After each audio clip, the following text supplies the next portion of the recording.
kebanjiran gak sih? Kok langsung? Banjir. Tapi gue gak kebanjiran. Cuman gue ngeliat Mampang banjir. Gue gak bisa pesen Gojek, gak ada yang terima. Benar. Mampang ada ular. Kenapa banjir ada ular? Iya. Gak ada hubungannya. Apakah itu ular atau biawak? Tapi kayaknya ular. Gara banjir. Lalu gimana di Depok? Di Depok, di beberapa daerah banjir. Menuju tempat kerja banjir. Ada beberapa titik yang banjir karena curah hujannya True. lagi tinggi banget kayaknya belakangan ini. Curah hujan tinggi atau banjir gara-gara daerah resapannya kurang.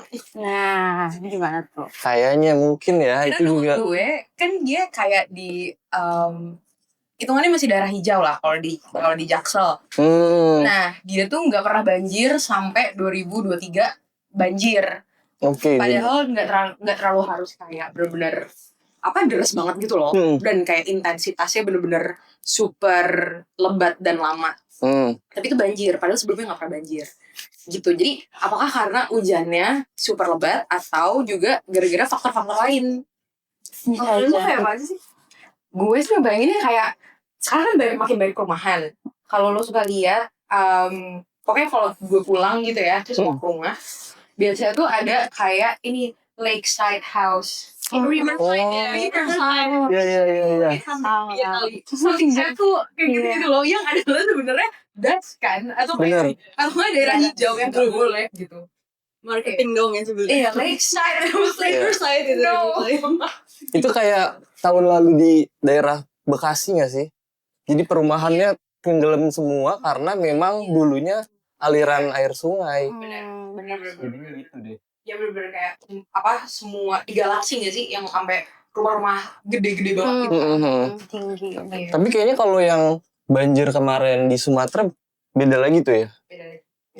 Itu kenapa tuh? Kira-kira kalau misalnya selain dengan curah hujan yang lebat ya? Sebenarnya faktornya banyak ya. Kalau tadi kita udah ngomongin soal kayak daerah aliran sungainya kepake buat jadi lakeside house, side house. Di sini kan nggak ada sawit tuh, ya nggak sih? Nah kalau di sana mulai banyak tuh yang berubah lahannya, yang awalnya hutan, rimba segala macam, terus jadi sawit kayak gitu. Tapi sebenarnya makanya kenapa si banjir, longsor, emang ada faktor alaminya, tapi apakah faktor alaminya itu yang benar-benar bikin jadi banjir, longsor segala macam?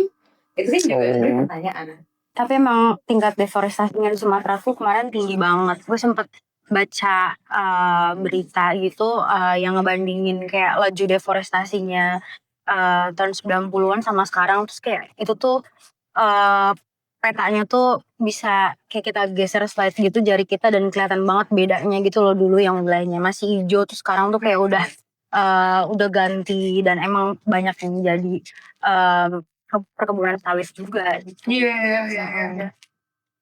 Kebetulan sawit sebelum kayak ada perumahan dulu sih biasanya kayak gitu.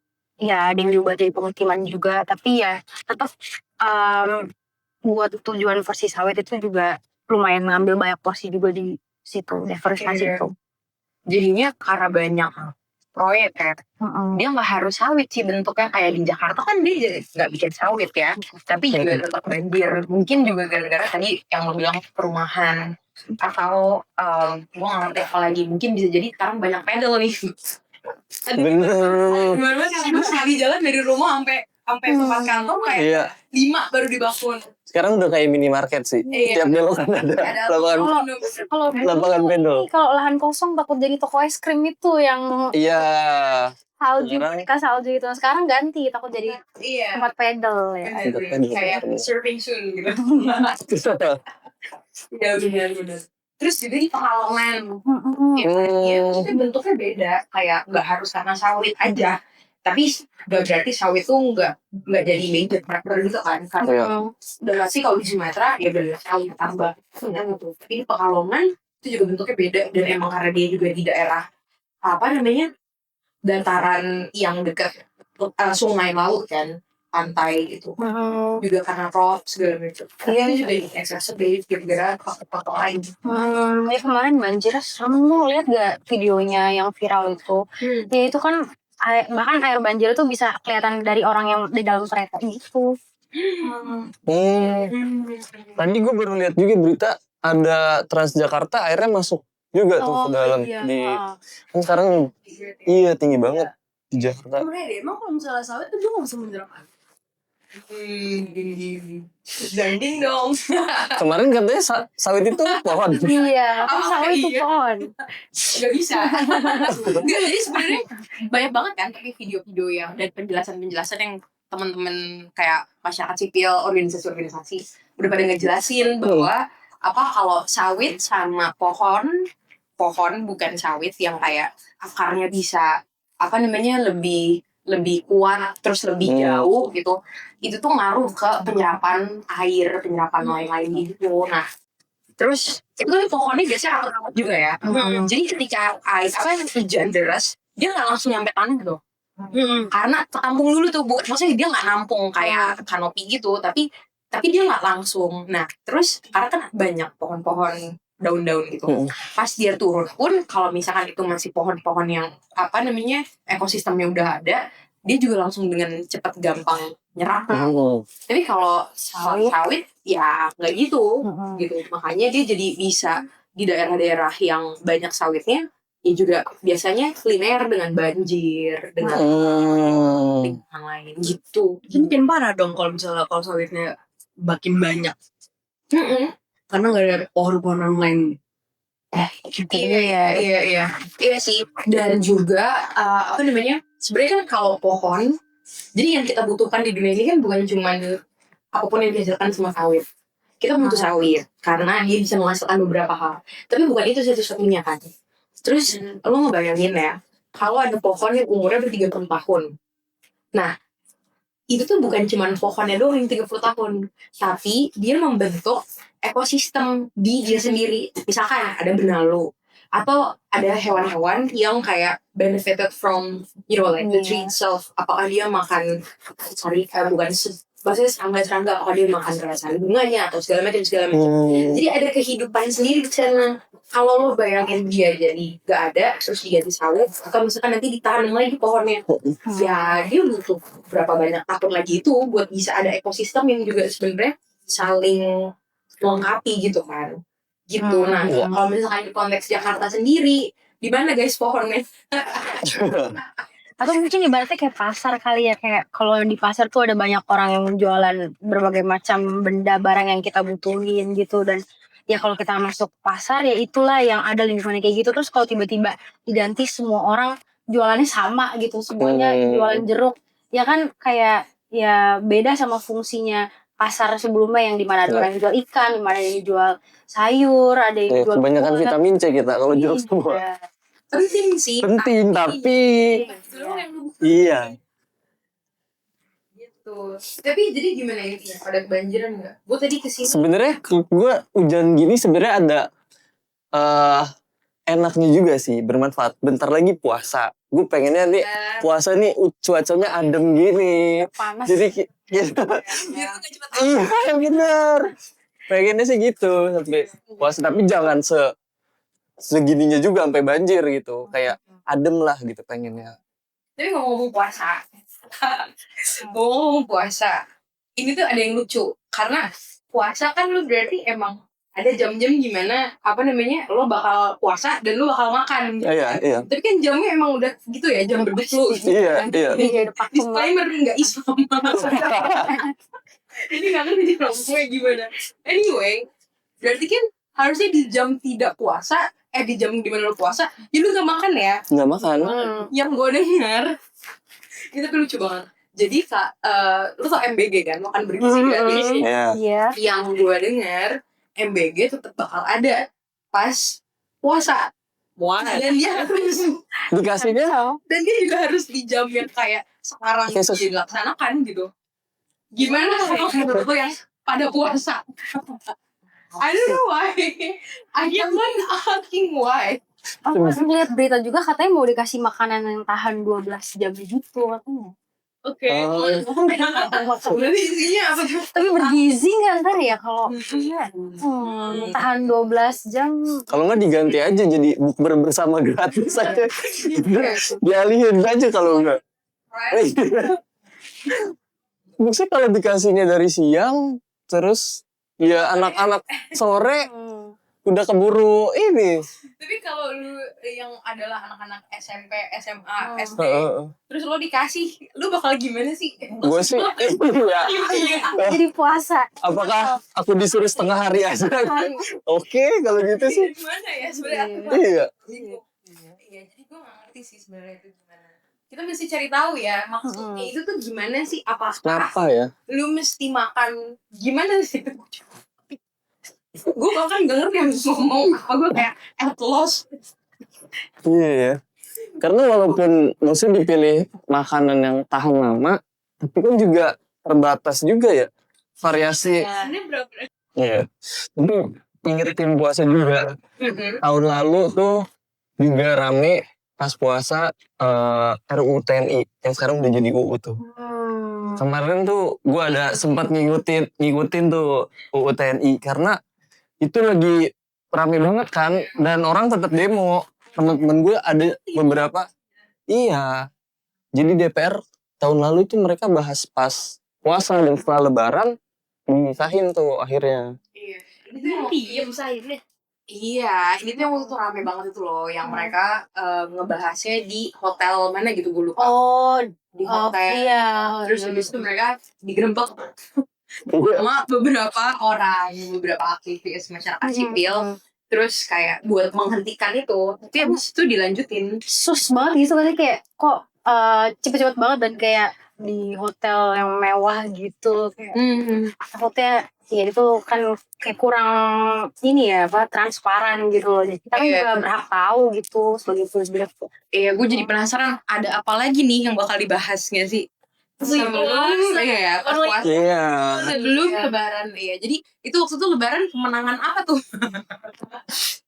Gue juga bingung gitu. Tapi lanjutin, gue tuh boleh nyebut nama lu? Jangan. Gue kayak, Jangan. gue bingung kayak menyebut. Oke, melanjutkan kamu berbaju putih.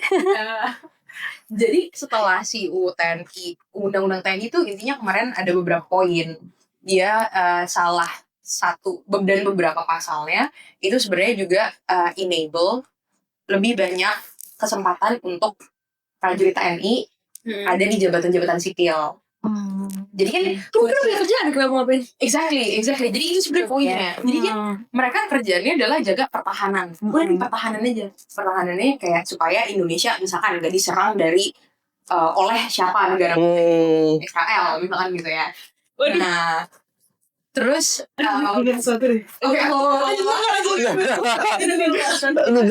nanti. Jadi apa namanya ya supaya kan jadi fokus aja tuh kerjanya gitu. Tapi kan seiring berjalannya waktu job desk mereka nambah nih. Kayak lu bayangin gak sih, lu udah deal jadi researcher terus tambah apa gitu, terus sampai akhirnya lu harus jadi serbaguna gitu. Nah makanya kemarin tuh banyak yang kayak protes nggak bisa dong, karena kalau mereka nggak fokus, yang jaga pertahanannya nih siapa? Kan harusnya mereka gitu. Nah, sebenarnya sepanjang setelah si UU TNI ini disahkan, bulan Maret apa April itu gue lupa deh. Pokoknya bulan-bulan itu. Maret sih kayaknya sih. Maret Terus setelahnya tuh juga banyak sih kayak rentetan kejadian yang ya jadinya terjadi gitu. Kayak misalkan ya baru-baru ini aja lu pernah denger gak sih yang propaganda asing? Propaganda asing. Gue sering banget itu denger asing-asing, antek-antek asing. Jadi bakal ada undang-undangnya ngomongin itu. Yang gue juga nggak tahu buat apa dan juga kayak kapan lu ngebahasnya? Karena sebenarnya buat bikin undang-undang itu tuh ada sistemnya, ada mekanismenya. Jadi caranya tuh gak langsung tiba-tiba nih RUU-nya gitu, rancangan undang-undangnya gak langsung kayak gitu. Tiba-tiba kita dikejutkan dengan ada itu dah si propaganda asing. Harusnya dia masuk itu dulu gak sih apa? Prolegnas ya kan? Itu loh. Nah ini berarti ada di Prolegnas tahun ini kah apa? Gue sih udah lihat, gue bilang kita. Gue sih udah lihat dan gak ada. Oh. Itu mengejutkan untuk banyak orang kayak cara-cara bahwa tadi yang TNI, abis itu ada lagi tuh yang muncul kan si propaganda dan disinformasi. Terus sebelumnya sempet juga ada pilkada mau nggak langsung gitu. Terus ada juga, tapi sebenarnya kayaknya ada berita baik deh. Itu kalau kayak ngomongin propaganda asing, kalau misalnya emang kayak nggak mau ada propaganda asing, kayak kemarin gue kayak ngedengar ada forum-forum apa sih itu yang kayak Israel, Indonesia join sama Israel. What was that? Iya, itu Gimana tuh? Gue Itu apa sih? gue masih shock. Itu is not like a part of the propaganda. dia makanya. Iya. Ada board of peace ya, kayaknya deh. Iya deh kayaknya. Itu kalau nggak salah tuh yang bikin tuh emang Israel. Amerika yang inisiator, tapi salah satunya memang ada si Israel, terus Indonesia join dengan artinya Amerika Serikat dan Israel dan Gaza. Negara kita di situ, Ada di forum itu. yang tidak konsisten ya dari Tahu itu, benar. Antek-antek asing. Iya, gue setiap hari mempertanyakan itu sebenarnya. Dia bilang untuk diri sendiri mungkin. Awas gitu. Ingat ya. Nggak ditarik dulu.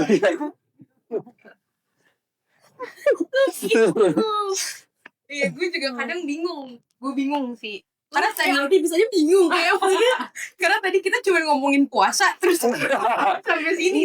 Iya. Berarti baik banget yang terjadi ya. Kayak dari ngapain ya mereka ya? Kayak genuinely asking like what are you doing? makanya ini penting banget kan buat Iya. selalu ngeliatin tuh lu pada tuh ngapain sih di sana gitu. Terus kayak supaya kita nggak banyak kayak kecolongan. Kecil berserah celek.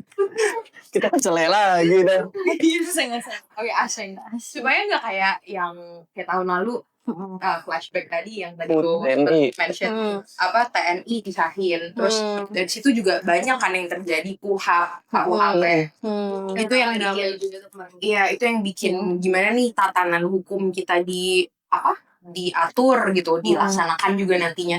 Mana yang lo bisa dipidana, mana yang enggak, itu aja juga kemarin tiba-tiba tuh udah jadi gitu. Terus jadi banyak banget sebenarnya flashback dari sebelum puasa sampai sekarang dan jangan lupa juga waktu kita demo yang Agustus yang paling banyak yang demo. Terus ada juga yang ojol di Lindes itu juga iya, dan itu juga banyak banget kan yang dikriminalisasi di penjara. Terus karena dia dituduh banyak hal, terus nggak bisa exercise kayak their freedom of speech, freedom of expression dan yang penting. Nah, terus juga kaitannya dengan itu baru ada nih yang yang dia bebas tapi tetap divonis bersalah. Pernah dengar nggak sih? Iya, pernah dengar. Bahasa Spanyol itu. Iya. Highlightnya itu. Iya. Emang keren loh.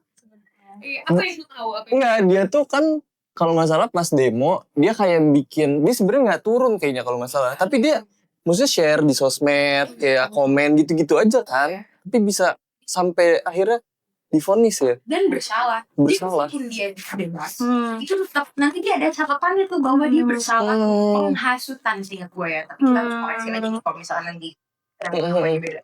Itu sih berdampak juga buat kayak dia ntar mau menjalani kehidupan yang barunya setelah itu kan berarti dia ada track record jadi bersalah dan gitu kan kasian banget. Sesimpel lu bikin story kayak lu biasa kan lu post gitu. Lu post apa? Gue ngecek dulu. Gue pusing dulu kali ya. Iya. Perlu di archive ya. Sekarang bahkan kayak gitu pun udah bisa. Wow. Oke. Iya gitu sih. Jadi kita harus tetap nge-post apa enggak nih kalau kayak gitu? Harus dong, masa enggak? Kita jangan sampai kalah kayak gitu tuh. Karena itu kan sebenarnya sesuatu yang emang jadi kayak our fundamental rights kan. Justru yang harus kita lakukan adalah supaya ngejagain biar fundamental rights itu nggak digeser-geser terus. Kalau kita nge-post malah itu kayak mereka mau ya? Iya, kalau kita diem. Kalau kita archive story kita itu yang mereka mau. Ini banyak gak sih orang yang takut sama kayak nge-post gara-gara takut dong gitu? Iya banyak sih pasti. Iya. Kayak gue pernah baca survei nih. dari rekaman 17. Nah di situ kelihatan bahwa kayak ada gap. Jadi orang-orang muda kayak Indonesia gitu, mereka tuh pengen terlibat dan mereka tuh bener-bener pengen kayak naik gitu, apa namanya, kayak tingkat aktivismenya namanya. Jadi how they're really involved in issues itu naik, tapi di sisi lain mereka tuh takut dan itu udah 50%.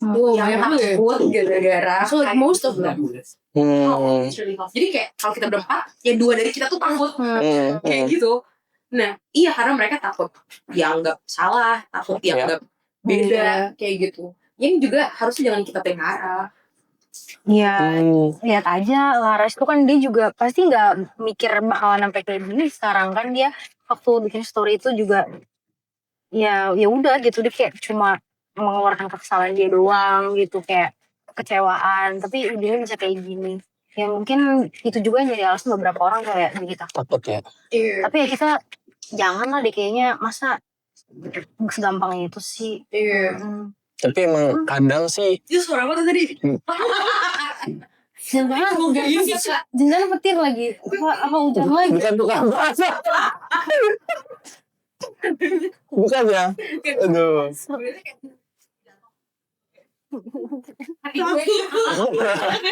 Hati gue. Enggak, tapi kadang tadi ngomongin takut kayaknya sebenarnya gue pun secara nggak sadar kadang takut gitu. Kalau mau ngepost komen tuh kayak gue jadi kayak milih kata. Apalagi kayak kemarin gue nonton show-nya Panji tuh di Netflix. Mens Rea. Kan ada salah satu highlight-nya dia tuh biar kita nggak dipidana sama mereka tuh kita pakai dengan keyakinan saya gitu. Menurut keyakinan saya. Karena iya, jadi karena opini gitu kan subjektif. Nggak boleh. Maksudnya nggak jadi. Kenapa? dong. Tapi itu tricky banget ya, kayak apa sekarang tuh kita jadinya jadi 2 hal sih menurut gue. Jadi semakin kayak sempit, tapi di sisi lain kita jadi tahu celah-celahnya tuh harus kayak gimana. Ini juga sebenarnya sedih sih karena we don't have to like go that extent gitu. Iya, sebenarnya jadi adaptasi dengan mereka yang gimana, kita juga gimana gitu ya. Mungkin. Gimana sih? Gitu-gitulah. Salah pokoknya. Iya.